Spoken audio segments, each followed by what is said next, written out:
We welcome you back to Westmoreland on the Gridiron each and every Wednesday here on WSN. Sean Meyers now joined by the head coach of the Norwin Knights in his first season guiding Norwin, Mike Brown, coming off of an incredible come-from-behind victory against the Plum Mustangs last week to open Class 5A Big East play. First off, congratulations. It seemed like that was sort of a turning moment for what this season could be and maybe for what this program will become. Did it feel like that as it was happening there on the sidelines? Yeah, during the game we had, a lot of mistakes and a lot of, plays we left out there. So it was kind of a roller coaster.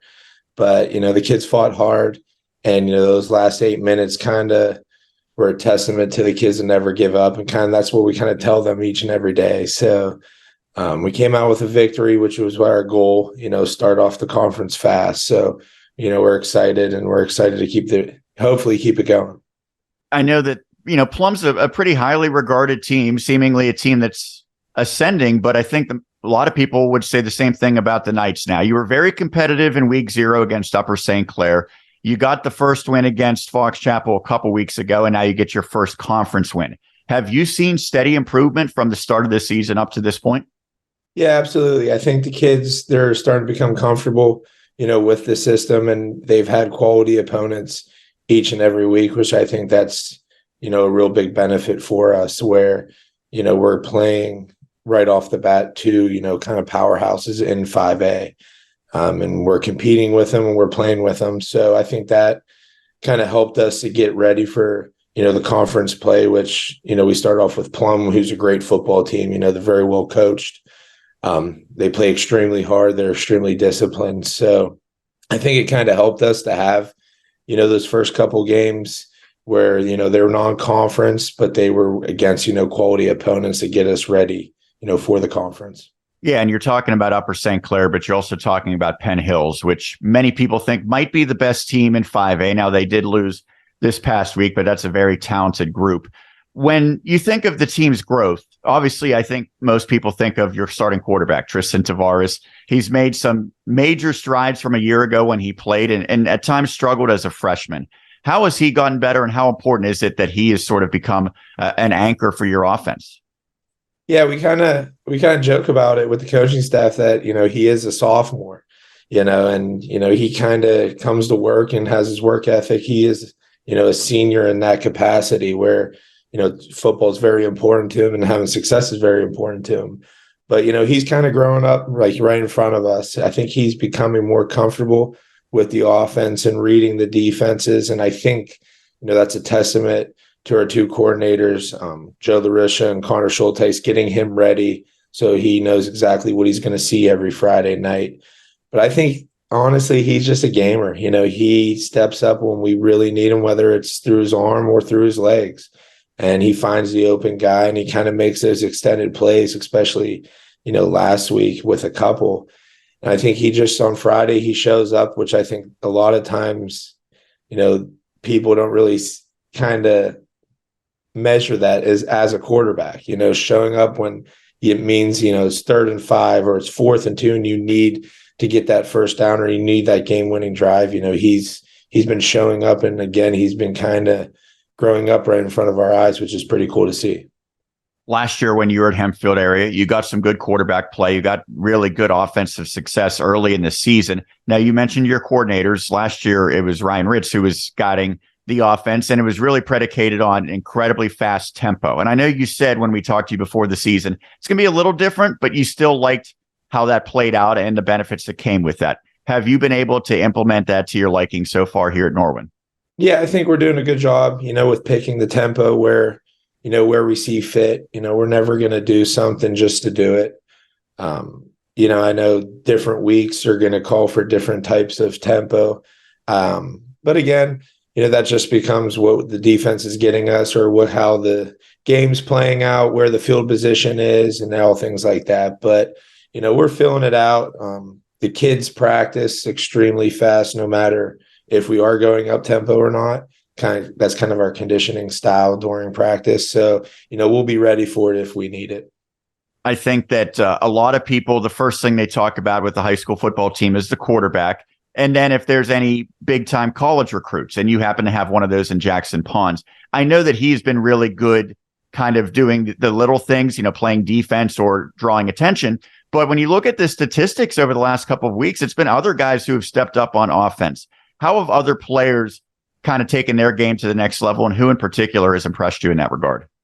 Yeah, I mean, honestly, with Jackson, we had kind of talked about it, with the stats and stuff. He's probably a statistical leader on the defense in all of the WIPU. I think he had 14 tackles, 5 tackles for a loss, a couple PBUs, interception, a fumble recover, or a forced fumble. So he's doing things, we're expecting on the defensive side, but I think he's drawing a lot of attention on the offensive side, and that's allowing guys like Luke Denny and Jake Knight to, have kind of those one-on-one matchups, which is great for us because I do think, those three are very, very good trio, in any college program or any high school program around. So, it might be one night, which has happened with, Jake going off against Fox Chapel and then Luke kind of having a good day against Plum.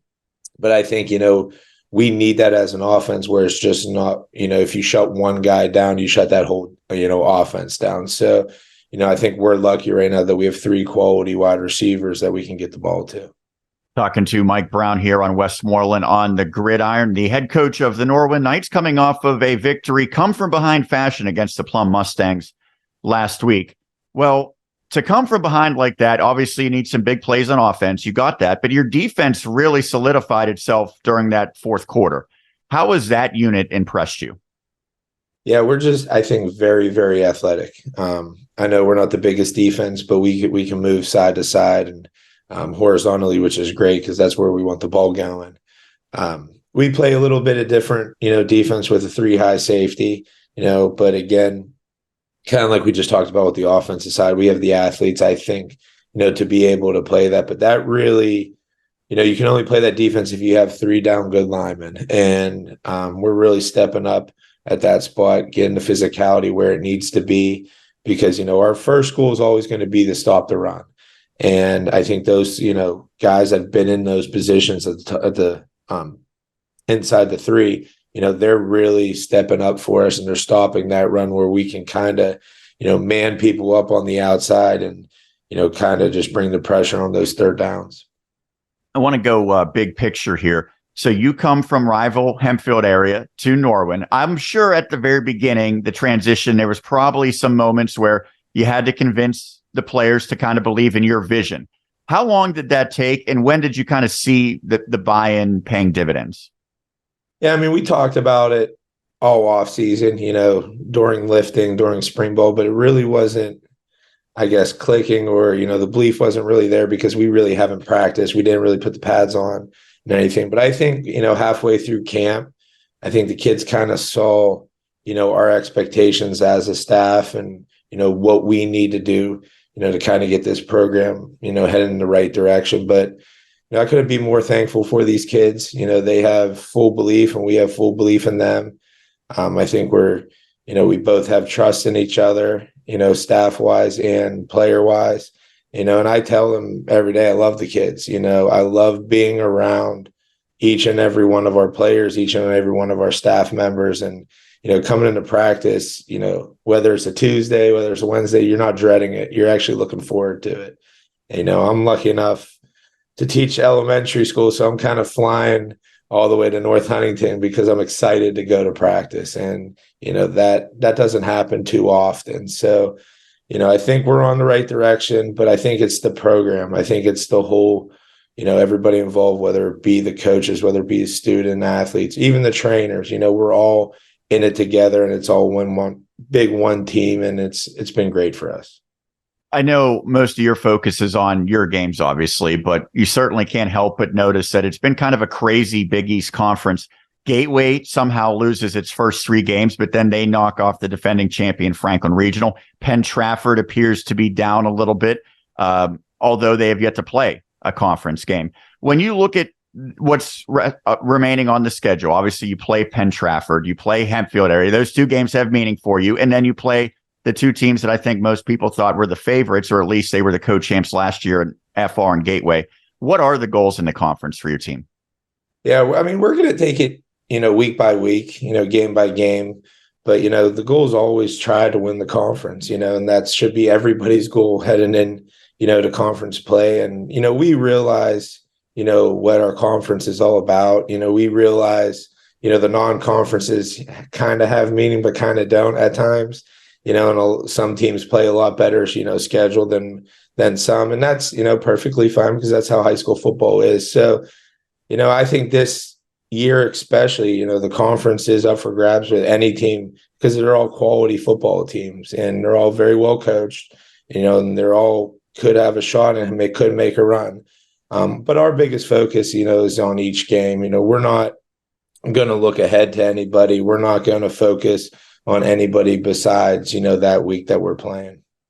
And you're playing a pretty good team this week, albeit out of the conference. Woodland Hills, a team that has put a lot of teams on notice at the beginning of the season.